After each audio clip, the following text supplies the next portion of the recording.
नमस्कार दोस्तों, आप सभी को अपने YouTube चैनल निरंजन गुरु में स्वागत है। मैं हूं मनीष यादव और लेकर आया हूं आज की वीडियो में ऑब्जेक्टिव क्वेश्चन जो कि भूगोल से संबंधित है। अगर आप भी इस बार एग्जाम देने वाले हैं तो इस वीडियो को शुरू से लेकर अंत तक जरूर देखें और इस चैनल पर अगर नए हैं तो इस चैनल को सब्सक्राइब करें ताकि ऑल नोटिफिकेशन मिलता रहे। तो चलिए दोस्तों, चलते हैं क्वेश्चन की ओर। तो पहला क्वेश्चन देखते हैं, भारत का प्रथम तेल शोधक कारखाना कहाँ स्थित है? तो ऑप्शन ए में दिया हुआ है मथुरा, बी में दिया हुआ है बरौनी, सी में दिया हुआ है डिगबोई और डी में दिया हुआ है गुवाहाटी। तो इसका सही उत्तर हो जाएगा दोस्तों ऑप्शन सी यानी कि डिगबोई, जो असम में पड़ता है। चलिए नेक्स्ट क्वेश्चन को देखते हैं, भाखड़ा नंगल परियोजना किस नदी पर स्थित है? तो ऑप्शन ए में दिया हुआ है नर्मदा, बी में दिया हुआ है झेलम, सी में दिया हुआ है सतलज और डी में दिया हुआ है ब्यास। तो इसका सही उत्तर हो जाएगा ऑप्शन सी यानी कि सतलज, जो कि पंजाब में पड़ता है दोस्तों। नेक्स्ट क्वेश्चन, दक्षिण भारत की सबसे बड़ी नदी घाटी परियोजना है? तो ऑप्शन ए में दिया हुआ तुंगभद्रा, बी में दिया हुआ सारवती, सी में दिया हुआ चंबल और डी में दिया हुआ हीराकुंड। तो इसका सही उत्तर हो जाएगा ऑप्शन है यानी कि तुंगभद्रा। चलिए नेक्स्ट क्वेश्चन को देखते हैं, ताप विद्युत केंद्र का उदाहरण है, अतः कि इनमें से कौन ताप विद्युत केंद्र का उदाहरण है? तो ऑप्शन ए में दिया हुआ गया, ऑप्शन बी में दिया हुआ बरौनी, ऑप्शन सी में दिया हुआ समस्तीपुर, ऑप्शन डी में दिया हुआ कटिहार। तो इसका सही उत्तर हो जाएगा ऑप्शन बी यानी कि बरौनी। चलिए नेक्स्ट क्वेश्चन की ओर बढ़ते हैं, यूरेनियम का प्रमुख उत्पादक स्थल है? तो ऑप्शन ए में दिया हुआ डिगबोई, ऑप्शन बी में दिया हुआ झरिया, ऑप्शन सी में दिया हुआ जादूगोड़ा और ऑप्शन डी में दिया हुआ है घाटशिला। तो इसका सही उत्तर हो जाएगा ऑप्शन सी यानी कि जादूगोड़ा। चलिए नेक्स्ट क्वेश्चन को देखते हैं, एशिया का सबसे बड़ा परमाणु विद्युत गृह है? तो ऑप्शन ए में दिया हुआ नरौरा, ऑप्शन बी में दिया हुआ तारापुर, ऑप्शन सी में दिया हुआ गैगा, ऑप्शन डी में दिया हुआ कटिहार। तो इसका सही उत्तर हो जाएगा ऑप्शन बी यानी कि तारापुर में एशिया का सबसे बड़ा परमाणु विद्युत गृह स्थित है। चलिए नेक्स्ट क्वेश्चन की ओर बढ़ते हैं, भारत के किस राज्य में सौर ऊर्जा के विकास की सर्वाधिक संभावनाएं हैं? भारत के किस राज्य में सौर ऊर्जा के विकास की सर्वाधिक संभावनाएं हैं? तो ऑप्शन ए में दिया हुआ है असम, ऑप्शन बी में दिया हुआ है बिहार, ऑप्शन सी में दिया हुआ है राजस्थान, ऑप्शन डी में दिया हुआ है मेघालय। तो इसका सही उत्तर हो जाएगा ऑप्शन सी यानी कि राजस्थान। चलिए नेक्स्ट क्वेश्चन की ओर बढ़ते हैं, ज्वारीय एवं तरंग ऊर्जा उत्पादन हेतु भारत की अधिक अनुकूलन परिस्थितियां कहाँ पाई जाती है? तो ऑप्शन ए में दिया हुआ है मन्नार की खाड़ी, ऑप्शन बी में दिया हुआ है खंभात की खाड़ी, ऑप्शन सी में दिया हुआ है गंगा नदी में, ऑप्शन डी में दिया हुआ है कोसी नदी में। तो इसका सही उत्तर हो जाएगा ऑप्शन बी यानी कि खंभात की खाड़ी में। चलिए नेक्स्ट क्वेश्चन की ओर बढ़ते हैं, पेट्रोलियम किस प्रकार का संसाधन है? तो ऑप्शन ए में दिया हुआ है नवीकरणीय, ऑप्शन बी में दिया हुआ है अनवीकरणीय, ऑप्शन सी में दिया हुआ है जैव, ऑप्शन डी में दिया हुआ है अजैव। तो इसका सही उत्तर हो जाएगा ऑप्शन बी यानी कि अनवीकरणीय। अनवीकरणीय वैसा संसाधन होता है जिसका एक बार उपयोग हो जाने के बाद पुनः प्राप्ति नहीं किया जा सके, उससे अनवीकरणीय स्रोत कहते हैं। इसलिए जब पेट्रोलियम एक बार यूज हो जाता है तो उसे दोबारा प्राप्त नहीं कर सकते हैं, इसलिए ये पेट्रोलियम अनवीकरणीय संसाधन होते हैं। चलिए नेक्स्ट क्वेश्चन की ओर बढ़ते हैं, निम्न में से कौन सी मिट्टी सर्वाधिक उपजाऊ है? तो ऑप्शन ए में दिया हुआ है पर्वतीय, बी में दिया हुआ है मरुस्थलीय और सी में दिया हुआ है जलोढ़ और डी में दिया हुआ है पिल्ली। तो इसका सही उत्तर हो जाएगा ऑप्शन सी यानी कि जलोढ़ मिट्टी सबसे अधिक उपजाऊ मिट्टी है दोस्तों। चलिए नेक्स्ट क्वेश्चन की ओर बढ़ते हैं, मरुस्थलीय मृदा का विस्तार निम्न में से कहाँ है? क्वेश्चन बोलता है कि मरुस्थलीय मृदा का विस्तार सबसे अधिक कहाँ है? तो ऑप्शन ए में दिया हुआ है गुजरात, ऑप्शन बी में दिया हुआ है महाराष्ट्र, सी में दिया हुआ है राजस्थान, डी में दिया हुआ है कर्नाटक। तो इसका सही उत्तर हो जाएगा ऑप्शन सी यानी कि राजस्थान। तो चलिए दोस्तों नेक्स्ट क्वेश्चन की ओर बढ़ते हैं, कौन सी मिट्टी कपास की खेती के लिए सर्वोत्तम मानी जाती है? कौन सी मिट्टी कपास की खेती के लिए सर्वोत्तम मानी जाती है? तो ऑप्शन ए में है लाल मिट्टी, बी में है जलोढ़ मिट्टी, सी में है काली मिट्टी और डी में है पर्वतीय मिट्टी। तो काली मिट्टी, ऑप्शन सी इसका सही उत्तर हो जाएगा। चलिए नेक्स्ट क्वेश्चन की ओर बढ़ते हैं, विश्व की कितनी प्रतिशत जनसंख्या भारत में निवास करती है? तो ऑप्शन ए में दिया हुआ है 16%, बी में दिया हुआ है 18%, सी में दिया हुआ है 20% और डी में दिया हुआ है 25%। चलिए तो इसका सही उत्तर हो जाएगा ऑप्शन ए यानी कि 16%। विश्व के 16% जनसंख्या केवल भारत में ही निवास करती है दोस्तों। चलिए नेक्स्ट क्वेश्चन को देखते हैं, निम्न में से कौन बिहार की प्रमुख नदी घाटी परियोजनाएं हैं? तो ऑप्शन ए में दिया हुआ है दामोदर नदी घाटी, बी में दिया हुआ है भाखड़ा नांगल नदी घाटी, सी में दिया हुआ है रेहंद घाटी और डी में दिया हुआ है सोन नदी घाटी। तो देखिए दोस्तों, दामोदर नदी घाटी झारखंड में है, भाखड़ा नंगल नदी घाटी पंजाब में है और रिहंद नदी घाटी कर्नाटक में है। इसका सही उत्तर होगा ऑप्शन डी यानी कि सोन नदी घाटी जो बिहार में है।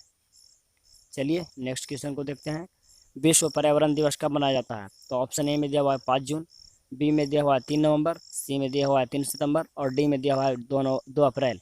तो इसका सही उत्तर हो जाएगा 5 जून। ऑप्शन ए सही उत्तर हो जाएगा दोस्तों। चलिए नेक्स्ट क्वेश्चन को देखते हैं। प्राकृतिक गैस किस खनिज के साथ पाया जाता है?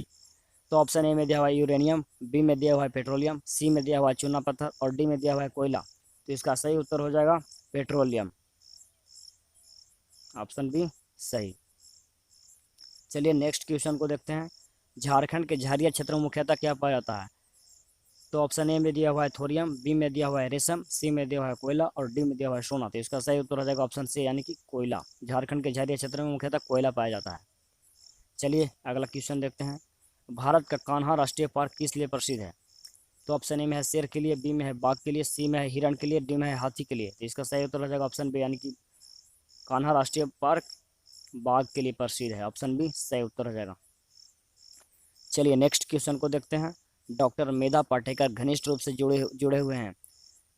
तो ऑप्शन ए में दिया हुआ गंगा बचाओ आंदोलन से, बी में दिया हुआ दून घाटी आंदोलन से, सी में दिया हुआ है नर्मदा बचाओ आंदोलन से और डी में दिया हुआ है साइलेंट घाटी आंदोलन से। तो इसका सही उत्तर हो जाएगा ऑप्शन सी यानी कि नर्मदा बचाओ आंदोलन से। नेक्स्ट क्वेश्चन देखते हैं। भारत में किस खनिज का अभाव है? तो ऑप्शन ए में दिया हुआ है अभ्रक, बी में दिया हुआ है बॉक्साइट, सी में दिया हुआ है लोहा और डी में दिया हुआ है लेड। लेड यानी सीसा को बोला जाता है। तो भारत में सीसा का अभाव यानी कि कमी है, इसलिए इसका सही उत्तर हो जाएगा ऑप्शन डी। चलिए 21 क्वेश्चन नंबर देखते हैं जो कि काफ़ी महत्वपूर्ण क्वेश्चन है, प्रीवियस क्वेश्चन भी है। किसने कहा संसाधन होते नहीं बनाए जाते हैं?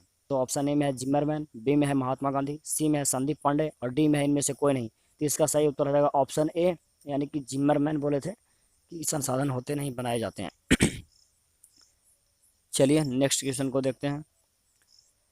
हमारे पास पेट भरने के लिए बहुत कुछ है लेकिन पेटी भरने के लिए नहीं, ये कथन किसका है? तो ऑप्शन ए में दिया हुआ पंडित नेहरू, बी में दिया हुआ महात्मा गांधी, सी में दिया हुआ लेनिन और डी में दिया हुआ टॉलस्टॉय।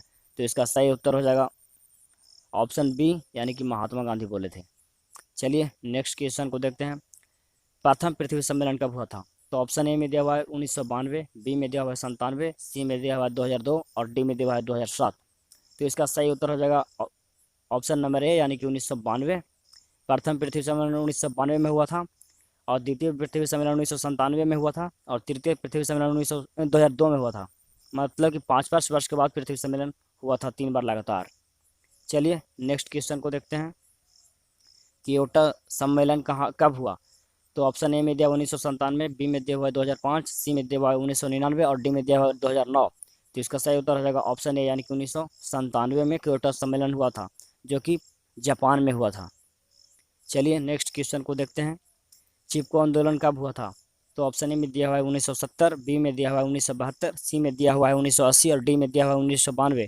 तो इसका सही उत्तर हो जाएगा ऑप्शन बी यानी कि 1972 में हुआ था जो कि उत्तर प्रदेश राज्य में हुआ था। चलिए नेक्स्ट क्वेश्चन को देखते हैं। भाखड़ा बांध की ऊंचाई कितनी है? तो ऑप्शन ए में दिया हुआ है 225 मीटर, ऑप्शन बी में दिया हुआ है 230 मीटर, ऑप्शन सी में दिया हुआ है 210 मीटर, ऑप्शन डी में दिया हुआ है 220 मीटर। तो इसका सही उत्तर हो जाएगा ऑप्शन ए यानी कि 225 मीटर। भाखड़ा बांध की ऊंचाई 225 मीटर है। चलिए नेक्स्ट क्वेश्चन को देखते हैं। चावल का कटोरा किस राज्य को कहा जाता है? तो ऑप्शन ए में दिया हुआ है पश्चिम बंगाल, बी में दिया हुआ है बिहार, सी में दिया हुआ है पंजाब और डी में दिया हुआ है हरियाणा। तो इसका सही उत्तर हो जाएगा ऑप्शन ए यानी कि पश्चिम बंगाल को चावल का कटोरा कहा जाता है। चलिए नेक्स्ट क्वेश्चन की ओर बढ़ते हैं। दामोदर नदी घाटी परियोजना किस राज्य में है? तो ऑप्शन ए में दिया हुआ है बिहार, बी में दिया हुआ है झारखंड, सी में दिया हुआ है पंजाब और डी में दिया हुआ है राजस्थान।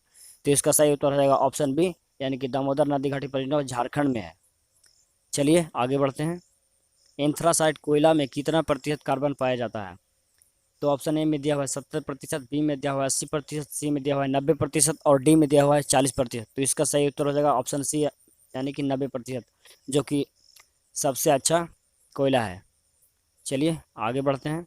भारत में प्रथम जल विद्युत संयंत्र का स्थापना कब हुई थी? भारत में प्रथम जल विद्युत संयंत्र की स्थापना कब हुई थी? तो ऑप्शन ए में दिया हुआ 1897 में, बी में दिया हुआ 1919 में, सी में दिया हुआ 1895 में और डी में दिया हुआ 1900 में। तो इसका सही उत्तर हो जाएगा ऑप्शन ए यानी कि 1897 में। चलिए आगे बढ़ते हैं। भारत के राष्ट्रीय पंछी क्या है? तो भारत के राष्ट्रीय पंछी ऑप्शन ए में दिया हुआ कबूतर, बी में दिया हुआ हंस, सी में दिया हुआ है तोता और डी में दिया हुआ है मयूर यानी कि मोर। तो इसका सही उत्तर हो जाएगा ऑप्शन डी यानी कि मयूर।